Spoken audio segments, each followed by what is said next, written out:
I recently found out that Amazon, when they do meetings, they don't do PowerPoint presentations. Really? What they do is you have to be a writer of some kind, and you're usually given about a 2 to 3 page, maybe homework, depending what it is, right? So Sure. everybody comes into the meeting and they spend the first part of the meeting actually like digesting what's there. That's how they start the conversation. Now, I find this really interesting because oftentimes when Josh and I grew up, brainstorming was like a whatevs. Yeah, But exactly. But in meetings, especially when you're trying to come up with ideas, a focus and the way that you approach it actually is more productive overall. Right. So what should we call this today, Josh? What would we do? Because we've done this often in our life, and I want to make sure that people kind of come into this so they can have more effective meetings. Right. Let's call this like either like iterative brainstorming or the next generation of brainstorming. Join us today. Ooh. Yeah. No. Join us today on Curiosity Continuum.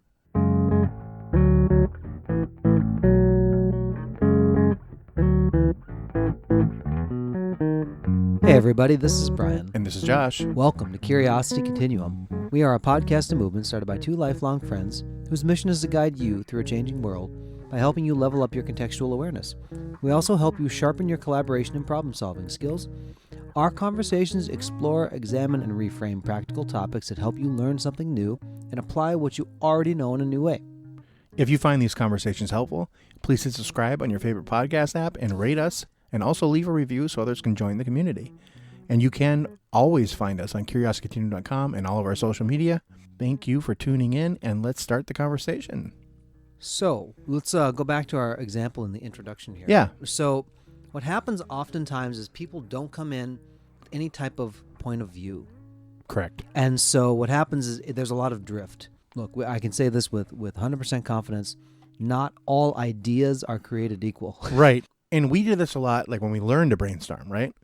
It was like, write everything that comes to your mind. And I remember sitting there for like almost like me looking through Netflix today, just didn't know what to do because it was like way too much. I wasn't focused enough. Mm-hmm. We see it on like the Netflix is a great example where there's everything. Yeah. Right? There's all And the nothing. ideas. And nothing. Yeah. Right? There's a purpose that goes along with it because creatives actually do better when you've provided a constraint. They may not even like it. But they learn to work with it. But it provides a context by Right. which you can move forward. So, oftentimes in the most effective meetings, or even like, it doesn't have to be a meeting and you think like this is a corporate meeting, but it really has to do with like, how do we have people at the table with different points of view come in and start to work through things together? Now, in the like the business world, when you have people who have come in, you can have an agenda, right? Meetings should have an agenda. You It's should. like, here's the things we're going to talk about. And then that way you know, like, did we drift? Did we not drift? Did we solve what we set out to do? Right. It provides that context again. Right. Because people naturally drift. I mean, if you get together and start talking, people are going to start. We do it too on this podcast. We're doing it now. We're drifting away from our, but we come back to it. And Yes. that we always are trying to stay focused on what we're talking about. We need to point out, too, that just because I'll call it purposeful drift, not because you're not focused. Sometimes It's important to do that. it's important. Sometimes you don't understand something. At least my brain works this way. If I have a problem understanding something, sometimes I have to mentally work my way around something to then understand what something actually is, right? Something that's maybe not immediately clear to me in a concept. I go, so what do you mean by this? Well, it's an analogy. It's like this, you know? Yeah. And if you combine this with this, it's like, oh, okay. So It gives context to what you're thinking about right. and what you're doing. So you can dive in. So in those meetings, what happens is that people actually, it's really good to have a point of view. It doesn't mean that you're right. It doesn't mean that that's the best idea, but at least you know where everybody's at. And the way to do that. So we are recording right now. Okay. And I got feed from your mic. So Okay. So when we talk about iterative brainstorming, Josh, let's kind of transition in. For those of you who didn't know, we actually had to take a break because there was a pretty large interruption, and we're coming back to iterate back on this idea once again. So how ironic that we are doing exactly what we're talking about in this episode. Proof positive. It proved positive that life happens. Life does. And we got to deal with it. Yep. Okay, so in a iterative brainstorming thing, context is important, at least for the goal, because Right. random thoughts are good, but you have to understand why they're random. It doesn't mean just because you might not see the immediate relationship to something that it's bad, but when somebody says that was so random, it's like because it was against what you may have expected. It's not because the Right. thing by itself is random. Right. And I think it's also important to realize that it is not random. Like you're saying, it's not random. It is the product of what you were doing. Mm-hmm. So whether it's good or bad for you, it is and not all the time are you the fault, but you might have to iterate on that and actually deal with it. Mm-hmm. So that's kind of like, I think, where we're coming from with this whole episode, right, Brian? Yeah. Like we're talking about your ideas should be a little more focused. Like when you start brainstorming, it was always like before it was like just put whatever comes to your mind, but then have the end goal in mind and kind of have the idea of where you're going, right? Have the idea, but also this. So like if you have a fragment of an idea and there's a phrase in songwriting and in script writing and different things like make no scene your baby, make no lyric your baby. Right. In that song if you're still composing, because that one thing that you really, really loved might not be appropriate for telling the greater story, for doing whatever. Right. Doesn't mean it's a bad idea, but put it on another list. It might not be the idea for now. There are things that come back around. So for those of you who've listened to this podcast, even today, yes, in Curiosity Continuum. Yes. Now, the intro that I did, there was the first chord of that song I have played for, I got to do the math here, at least 20 years of my life in some way, shape, Sure. or form. And I'm like, well, what could I do that might be something like this? So it was an iteration on something different. I took a foundational piece of something. I go, I'm going to start here because I really like the sound of this. What else can I do with it? Where can I go from there? What story can I tell? And so Right. it's always a purposeful, it was this, it now became this. So always keep track of when you're iterating and brainstorming, like where you started. Because then it's also important to gauge progress. Right. It really gets demoralizing if you don't have a gauge of progress. Then you're going like, what am I doing? This is pointless. Right. And so it's also important to realize, like Brian said, like have the gauge of progress. Also, those ideas that you throw out, they're not bad ideas. They're just not the ideas for now. So keep those ideas to the side or write them down or remember them, however you do it, because you will use those again, just in a different process at a different time. Mm-hmm. Especially like in a professional sense. I think when you're iterating on things and we do have episodes on iterating and how important it is to iterate. Brian and I iterate all the time. Like Brian said, Brian did the intro to this podcast that we do. And I remember when he played it for me, the first time I said, you know what, it's great because I can think of the words to it and just think that it like belongs here. So let's just do it. But Brian iterated that from things he's been doing for years. We iterated on ourselves. I mean, we started out this podcast, I think, very different than what it is now. Always wanted to show people and show things like a different idea, a different perspective, a different way to think, or even just the idea so that you start to think on your own, because that's what's important. And I think we've come to a different way to do it now, especially over the last, almost 100 episodes now. I think we've become more conversational about it. Sure. We used to be much more scripted. Yeah, and because we had to be. Right. And that was part of our skills in learning. Yep. In adapting to our environment. And until we kind of learn more about how we might contribute, even though we've been friends for so long. Right. We're like, okay, so if we come into it this way, and then we had to make deals. So if I say this and you say that, or how do we give cues? And now it's like, oh, well, how did you guys end up doing this? It's like, well, it was continuous improvement. Like we had like a basic type of framework. You hear the same type of intro. We don't actually pre-record it and just slap it in all the time. No. We read it anew. Because if you've listened to earlier parts of this podcast, the intro was a lot longer than what we said, at least. Right? Or it might have just been like a soliloquy by me or Josh. Right. What we did is, okay, so how do we tune that now?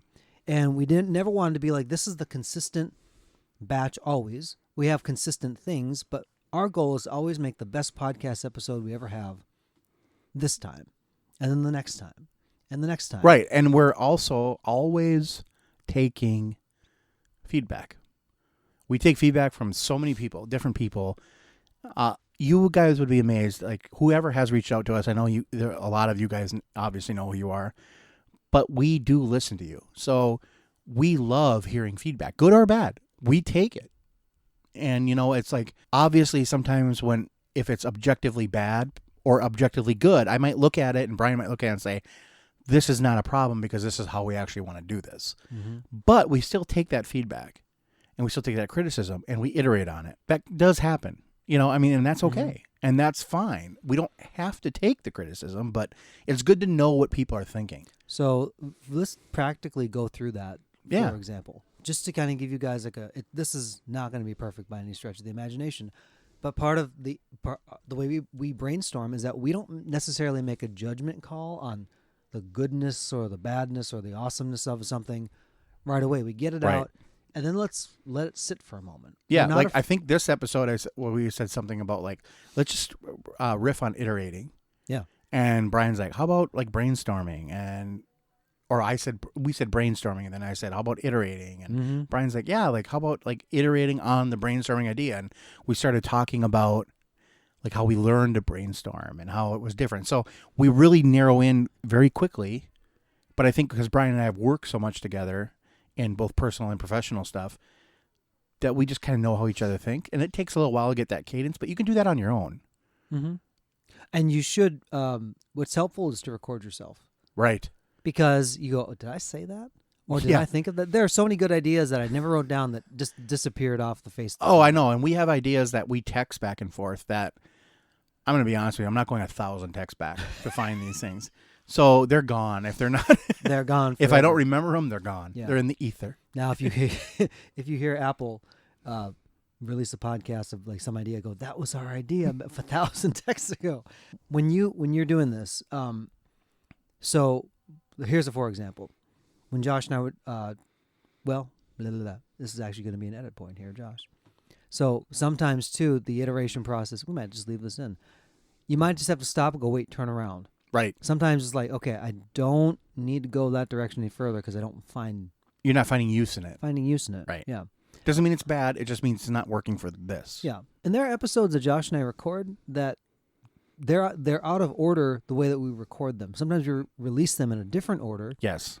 And that's actually, can I touch on that for just a minute? In Yeah. a related form of my Let's do life? it. When it first started the word process, and I learned that you could actually just copy paste paragraphs. Right. If every time a professor or a teacher said, you need to write a paper, and here's the framework, I said, okay. And I think when I first started, I wanted to try to like just write from beginning to end and be done. And be done with it. But I learned very quickly that my brain didn't work that way.